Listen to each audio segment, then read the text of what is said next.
So when the wind blows, and it blows from the side, this way, it's going to hit your bow, which is kind of locked into the bow wake, and the stern's just following like a little wagon. So it's not going to affect the bow so much. It's going to hit the middle of the boat and go, oh, I think I'll push you around. It's going to hit the back of the boat and push you around a lot. And then we talked a little earlier about freeboard, and the higher up in the water with the less boat under the water, the more the wind will affect you. So if the wind's pushing this way and you're going forward, which direction is it going to make the boat want to turn? Yes, into the wind. So your boat, if you have forward momentum, wants to turn into the wind. Which is why as we were coming across the wind, no, we want to crosswind, so you have to steer.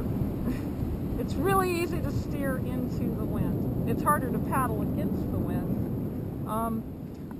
So there's some boats down here. There's only one I saw that has a rudder, and then there's several with a skeg. The rudder sits up here, and when you put it down,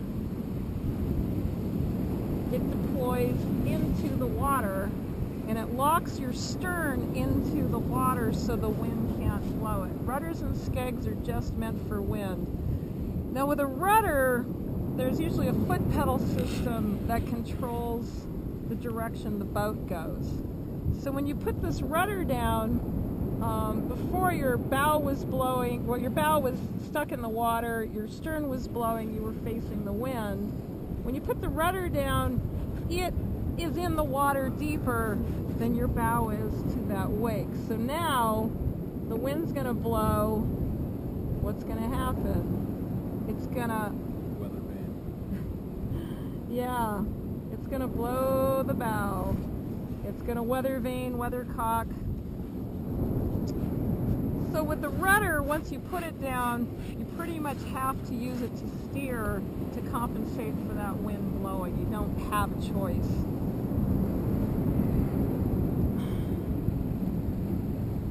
I have a quick question. Yeah. With my inflatable one, I have two of them that are attached to it. Two small ones. It has a built-in skeg or fin, probably to help keep it track straight. Okay. Yeah, so like our paddle boards have, which we didn't bring on here. So that's to kind of lock it into the water and keep it tracking, because see, as you go forward, your bow's locked in and the stern just kind of follows like a little wagon. And that's going to blow a lot more in the wind because you sit so high up. Right. His surf kayak has... It's like a drove. I think yours has one fin. Sometimes I have it on there. You could put three fins on it. Three, yeah. So, depends on the surf. yeah, there's various reasons to have the little skeg, it's called, or fin. And that's the next thing what we have in some of these boats here.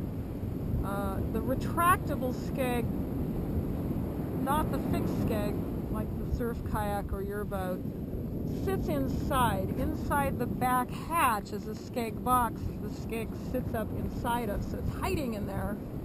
And when you put the skeg down, like the rudder, it's going to lock the stern in, and now the bow will blow.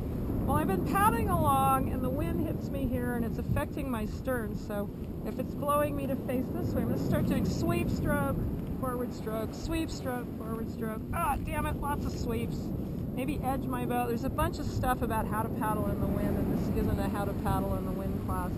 But basically, I'm going to be paddling kind of like this to compensate. I'm going to put that rudder or skeg down, and now the bow's blowing, so I'm going to be paddling the other way. Actually, I had that backwards, the wind this way.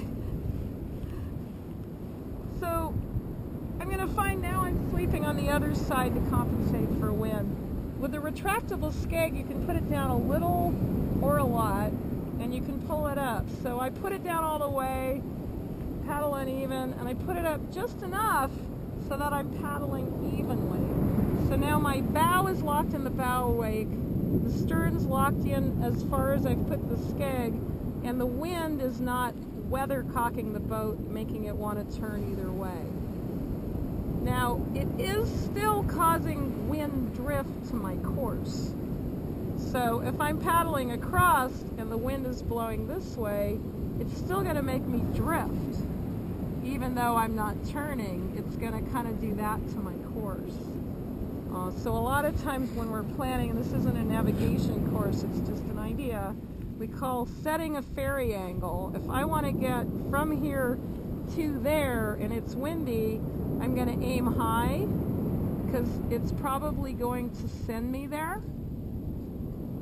Or I'm going to aim high and then I'm going to use the tailwind to get myself where I want to go, rather than getting blown down here and trying to fight it back up. Now in some situations there might be eddies and other currents and reasons why I would go low, but for the most part we set a ferry angle and let it blow us across. In whitewater, it's current, not so much wind. We're going to set an extreme ferry angle and ferry across this way. Any questions on those points? Cool, and your question with your fin was right on. Thank you. Justin! Uh-huh. I need to get up. Oh.